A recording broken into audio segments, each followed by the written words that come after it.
అస్సలాము అలైకుం వరహమతుల్లా. మనం చేసిన కష్టానికి ప్రతిఫలం దక్కిందంటే ఆ సంతోషం చాలా చాలా ఆనందంగా ఉంటుంది. ఒక మెసేజ్ రావడం జరిగింది. ఆ మెసేజ్లో సహోదరిమణి చెప్తున్న మాట ఏమిటి అంటే, గురువుగారు అల్హమ్దులిల్లా మీకు చాలా చాలా ధన్యవాదాలు. ఎందుకు అంటే మీ యొక్క వీడియోస్ చూసి నాకు నమాజ్ రాదు, కానీ నేను నమాజ్ నేర్చుకున్నాను. నమాజ్లో చదవాల్సిన దుఆలు కూడా నేర్చుకున్నాను.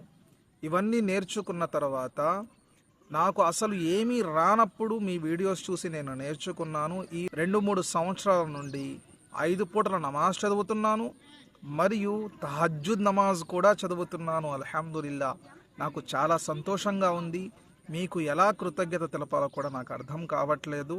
ఇదంతా కూడా మీ వలనే అయ్యింది అని చెప్పి ఒక సహోదరిమణి నాకు మెసేజ్ చేయడం జరిగింది. అల్హమ్దులిల్లా అల్హమ్దులిల్లా నా కష్టానికి ప్రతిఫలం దక్కింది అని చెప్పి నేను చాలా సంతోషిస్తున్నాను.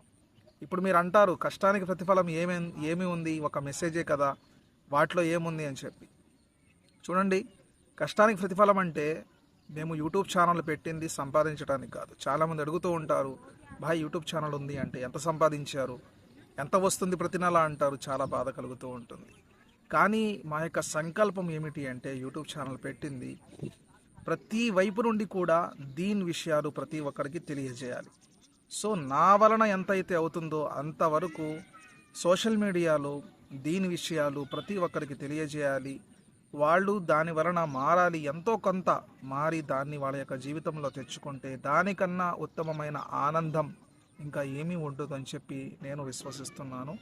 అందువలన ఈ సహోదరిమణి ఏదైతే నాకు మెసేజ్ చేశారో నాకు చాలా చాలా ఆనందంగా ఉంది. అల్హమ్దులిల్లా అల్లాహ్ తాలాకి నేను కృతజ్ఞత తెలుపుతున్నాను. నా యొక్క సంకల్పాన్ని బట్టి, నా యొక్క ప్రయత్నాన్ని బట్టి అల్లాహు తాలా.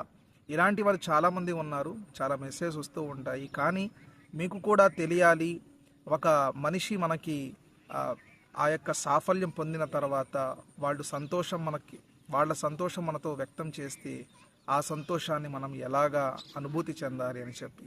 సో అందువలన ఈ యొక్క వీడియో చేస్తున్నాను. అస్సలాము అలైకుం వరహమతుల్లాహ్.